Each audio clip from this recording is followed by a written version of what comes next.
Thank you.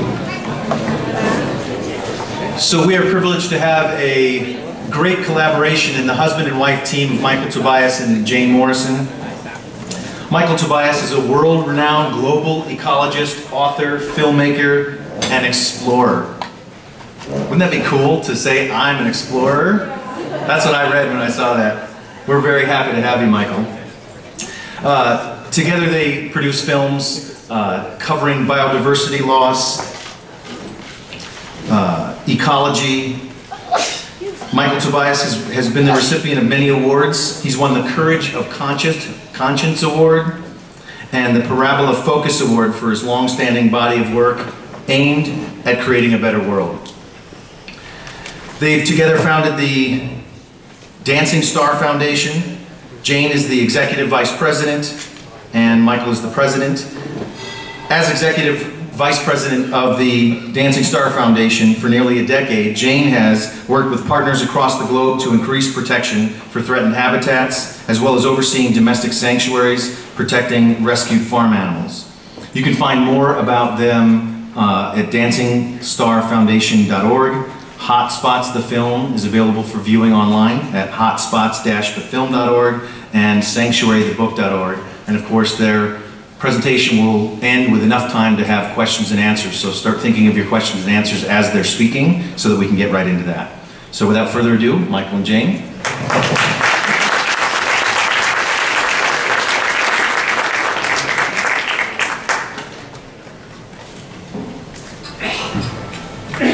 Thank you, Chip.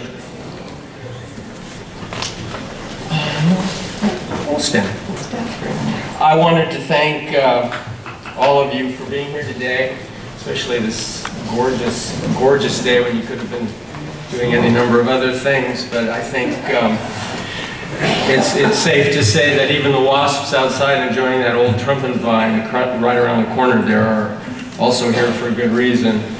And it's called nourishment and empowerment and love. We were approached last fall by Fran Faraz, whose enthusiasm was so contagious that we got it instantly. And I wanted to thank especially President Wes Bryan and all of the individuals from Valerie Venegas to Suzanne Gonzalez for helping to put this together, your Sustainability Club, all the students of this school, and all of you who cope with Southern California.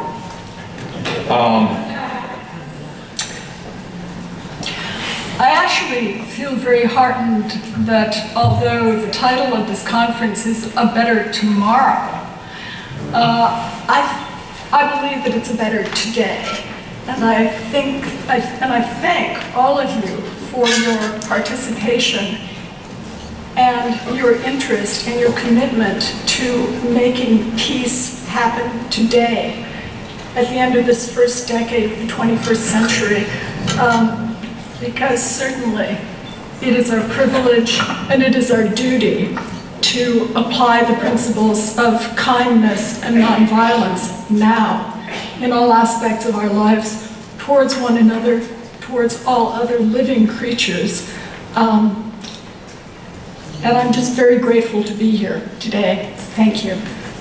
So, on that note, we're going to tell two stories. If we could dim these lights. We can.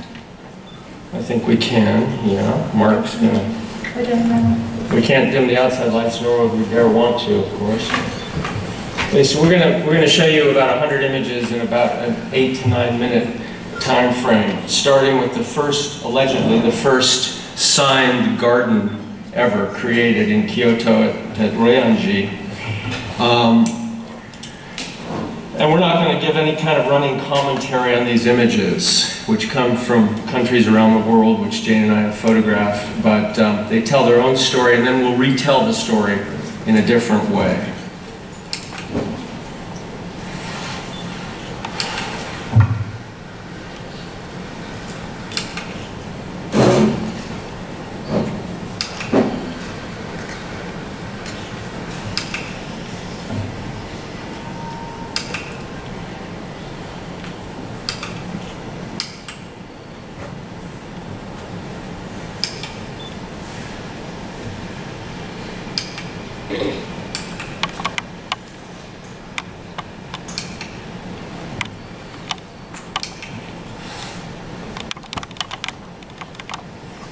will mention that's the Supreme Court on the upper left in Washington.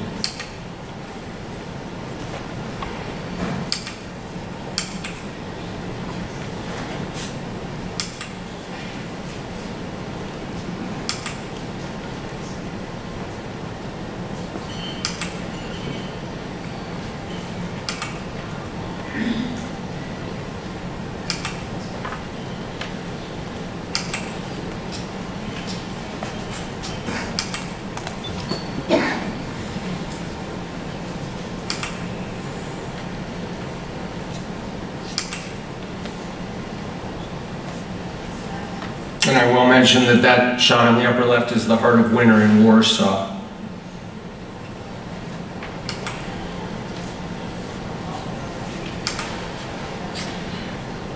And that this cheetah had its back deliberately broken by a person we won't refer to so that it couldn't escape captivity.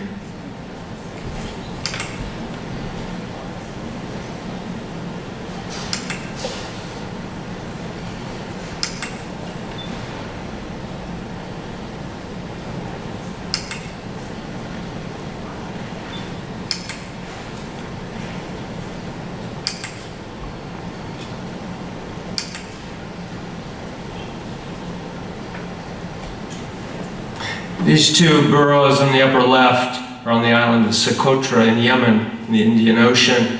We were fortunate to rediscover this species, which had been deemed extinct since the 1880s.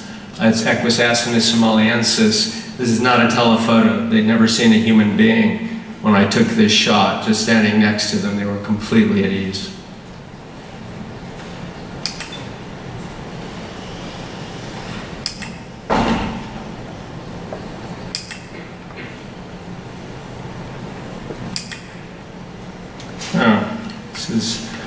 I forgot how timely this is. The upper left shot is from Bahrain.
Shot on the top there is the Pacific pocket mouse down at Camp Pendleton.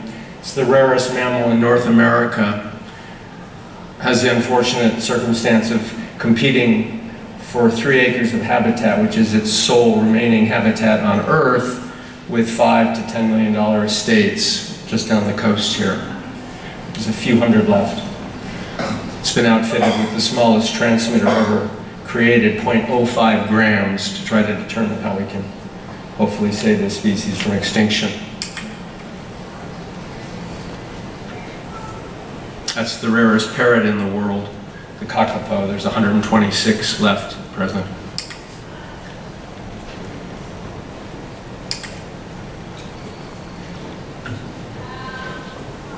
If you've driven up the California coast in Big Sur, you may have seen a shot like this on the left, the California condor. And this shot at the bottom right is not a setup for a TV program. This is a house in Salzburg, which is an animal sanctuary. And that's Michael Aufhauser at home, doing what he does best. Entertaining his friends. Guess who's coming to dinner?